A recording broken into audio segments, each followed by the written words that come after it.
Hello दोस्तों, एक बार फिर से आपके अपने यूट्यूब चैनल डीएलएड नॉलेज में स्वागत है। हम इस वीडियो में डीएलएड तृतीय सेमेस्टर के तृतीय प्रश्न पत्र विज्ञान के 50 बहुविकल्पी क्वेश्चन जो बहुत ही इंपॉर्टेंट है परीक्षा के दृष्टिकोण से, उनको लेकर आए हुए हैं। चलिए चलते हैं पहले क्वेश्चन की तरफ। हमारा पहला क्वेश्चन है कि अवशेषी अंग होते हैं। अवशेषी अंग कौन होते हैं? जिसका जो सही ऑप्शन हो जाएगा दोस्तों, वो हो जाएगा ऑप्शन नंबर 100, अनावश्यक अंग होते हैं। ठीक है, आगे बढ़ते हैं कि ध्वनि तरंगे होती हैं। ध्वनि तरंगे कैसी होती हैं? तो ऑप्शन नंबर द, इसका ऑप्शन क्या हो जाएगा? द अनुप्रस्थ तथा अनुदैर्घ्य दोनों प्रकार की होती हैं। अगला क्वेश्चन है कि अनुदैर्घ्य तरंगों में माध्यम के कण उत्पन्न करते हैं। तो इसका जो सही जवाब हो जाएगा ऑप्शन नंबर 100, तरंग गति की दिशा के समांतर। ठीक है, अगर वीडियो अच्छा लगे तो लाइक शेयर कमेंट जरूर करें और बेल आइकन को दबा के रखें ताकि ये नोटिफिकेशन डेली आपको वीडियो को मिलता रहे। चलिए चलते हैं अगले क्वेश्चन की तरफ। अनुप्रस्थ तरंगों में माध्यम के कण उत्पन्न करते हैं। तो ऑप्शन नंबर अ, तरंग गति की दिशा के लंबवत। ठीक है, याद रखिएगा। थोड़ा सा डिफरेंस, सेम क्वेश्चन लग रहा होगा लेकिन ये डिफरेंस है। अगले क्वेश्चन है कि पानी में पत्थर डालने पर पानी की सतह पर उत्पन्न तरंगें होती हैं। बहुत ही इंपॉर्टेंट क्वेश्चन है दोस्तों, जिसका जो सही जवाब हो जाएगा ऑप्शन नंबर ब, केवल अनुप्रस्थ तरंगें होती हैं। घड़ी में मिनट वाली सुई का आवर्तकाल होता है। तो ऑप्शन नंबर अ सही हो जाएगा, 1 घंटा। आगे बढ़ते हैं कि एक कण का आवर्तकाल 0.02 सेकेंड, यहाँ पे 0.02 सेकेंड है। उसकी आवृत्ति क्या होगी? तो ऑप्शन नंबर ब यहाँ पे हो जाएगा 50 प्रति सेकेंड हो जाएगा, 50 प्रति सेकेंड। ठीक है, किसी तरंग के आवर्तकाल टी तथा आवृत्ति में संबंध क्या होता है? तो ऑप्शन नंबर 100, बहुत ही इंपॉर्टेंट क्वेश्चन है इसका, एन टी बराबर 1 हो जाएगा। इसका सही जवाब हो जाएगा ऑप्शन नंबर 100। आगे बढ़ते हैं कि अनुप्रस्थ तरंगों में दो श्रृंगों के बीच की दूरी क्या कहलाती है? तो ऑप्शन नंबर 100 हो जाएगा, तरंग दैर्घ्य कहलाता है। आगे बढ़ते हैं कि डॉक्टरी थर्मामीटर में ताप मापने का विभाजन स्केल क्या है? तो ऑप्शन नंबर 100 95 डिग्री फ़ारेनहाइट से 110 डिग्री फ़ारेनहाइट होता है। आगे बढ़ते हैं कि हरित लवक पाया जाता है। तो ऑप्शन नंबर द, वनस्पति कोशिकाओं में पाया जाता है। आगे बढ़ते हैं कि टेलीफोन का आविष्कार किसने किया था? बहुत ही इंपॉर्टेंट क्वेश्चन है, जिसका जो सही जवाब हो जाएगा ऑप्शन नंबर अ, ग्राहम बेल ने किया था। आगे बढ़ते हैं कि कार्बन का क्रिस्टलीय रूप क्या है? जिसका जो सही जवाब हो जाएगा ऑप्शन नंबर द, हीरा हो जाएगा। बहुत ही इंपॉर्टेंट क्वेश्चन है दोस्तों, याद रखिएगा। आगे बढ़ते हैं कि द्रव के गैस में बदलने की क्रिया को क्या कहते हैं? जब द्रव गैस में बदलता है तो इसका जो सही जवाब हो जाएगा ऑप्शन नंबर 100, वाष्पीकरण कहलाता है। आगे बढ़ते हैं कि चना या मटर के जड़ों को गांठों में पाया जाने वाला जीवाणु कौन सा होता है? ऑप्शन नंबर अ, राइजोबियम हो जाता है। ठीक है, आगे बढ़ते हैं कि बर्फ का गलनांक कितना होता है? तो ऑप्शन नंबर अ, 0 डिग्री सेल्सियस। बहुत ही इंपॉर्टेंट क्वेश्चन है, बर्फ का गलनांक। उष्मा का संचरण कितनी विधियों से होता है? तो उष्मा का संचरण दोस्तों 3 विधि से होता है, इसलिए ऑप्शन नंबर अ सही हो जाएगा। आगे बढ़ते हैं कि उष्मा के सुचालक इसमें से कौन है? तो लोहा बहुत अच्छा उष्मा का सुचालक होता है, इसलिए ऑप्शन नंबर अ सही हो जाए। सॉरी, यहाँ पे लोहा में भी उष्मा प्रवाहित हो जाता है, एल्युमिनियम में भी, तांबा में, इसलिए सभी ऑप्शन नंबर 2 सही हो जाएगा।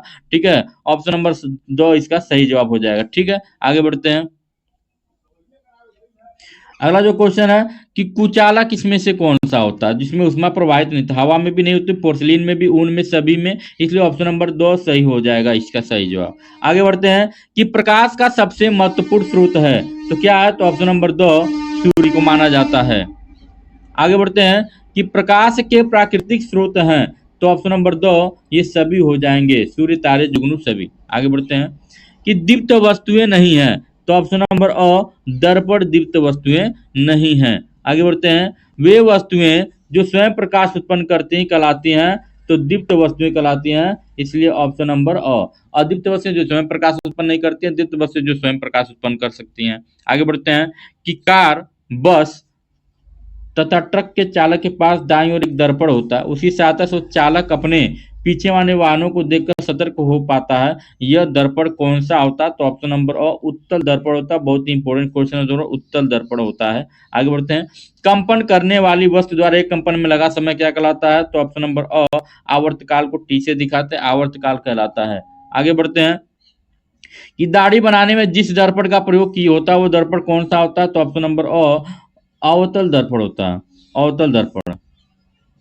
आगे बढ़ते हैं, किसी दर्पण में प्रतिबिंब सदैव आभासी, सीधा तथा वस्तु से छोटा बनता है, इसलिए इसका जो सही जवाब हो जाएगा ऑप्शन नंबर ब उत्तल दर्पण हो जाएगा। कौन सा दर्पण होता है, उत्तल दर्पण होता है।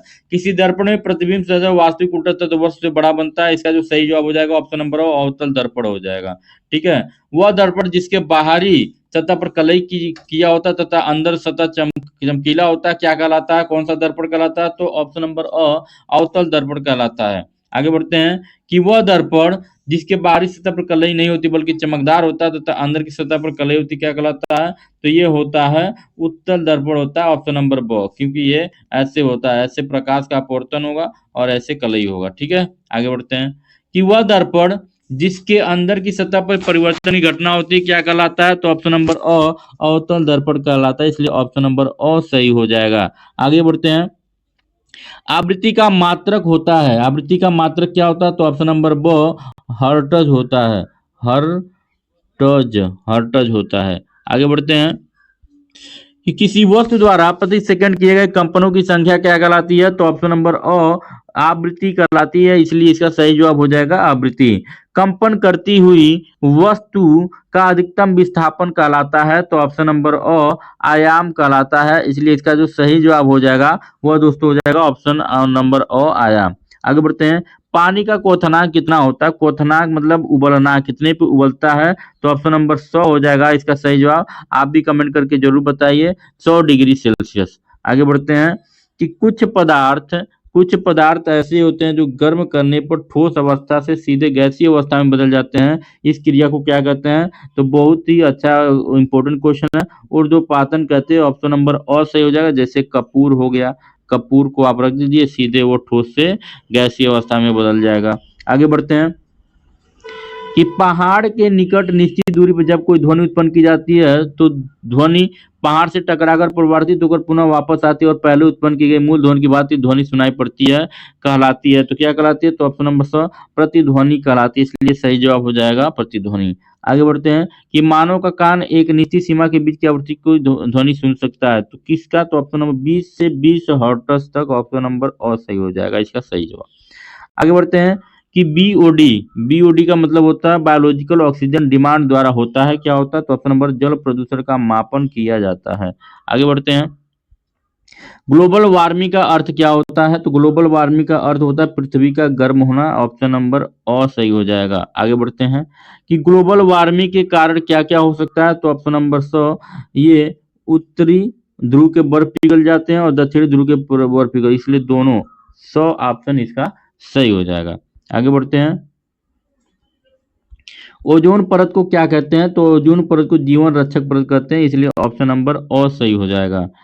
ओजोन परत के क्षरण का कारण क्या है, तो ऑप्शन नंबर क्लोरोफ्लोरोकार्बन हो जाएगा, इसलिए ऑप्शन नंबर सही हो जाएगा। आगे बढ़ते हैं कि दाब का सूत्र क्या होता है, दाब का सूत्र होता है ऑप्शन नंबर P बराबर F/A, P माने प्रेशर, F माने होता है फोर्स, A माने एरिया। ठीक है, आगे बढ़ते हैं, पास्कल मात्रक किसका है, तो पास्कल जो है वो दाब का मात्रक है, ऑप्शन नंबर ब सही हो जाएगा इसका। आगे बढ़ते हैं कि वस्तुओं से ध्वनि उत्पन्न करने की कितनी विधियां हैं, तो ये सभी विधि से हम ध्वनि उत्पन्न कर सकते हैं। विज्ञान और प्रौद्योगिकी का संबंध है, तो ऑप्शन नंबर ब बहुत ही घनिष्ठ संबंध है, इसलिए इसका सही जवाब हो जाएगा घनिष्ठ। आगे बढ़ते हैं कि आधुनिक ईंधन है, आधुनिक ईंधन किसे माना जाता है, तो ऑप्शन नंबर 100 एलपीजी और पेट्रोल को माना जाता है।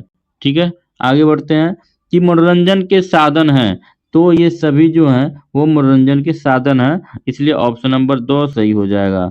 स्वस्थ मनुष्य के शरीर का तापमान कितना होता है, तो कमेंट करके जरूर बताइए, 37 डिग्री सेल्सियस और 98.6 डिग्री फ़ारेनहाइट, ऑप्शन नंबर सही हो जाएगा। आगे बढ़ते हैं कि ऊष्मा की मात्रा निर्भर करती है, तो ऊष्मा की जो मात्रा है वह वस्तु के द्रव्यमान पर भी निर्भर करती है, तापमान पर भी और विशिष्ट, इसलिए ऑप्शन नंबर 2 सही हो जाएगा। ठीक है, आज का वीडियो यहीं पे समाप्त होता है, मिलते हैं अगले वीडियो में, तब तक के लिए नमस्कार, जय हिंद।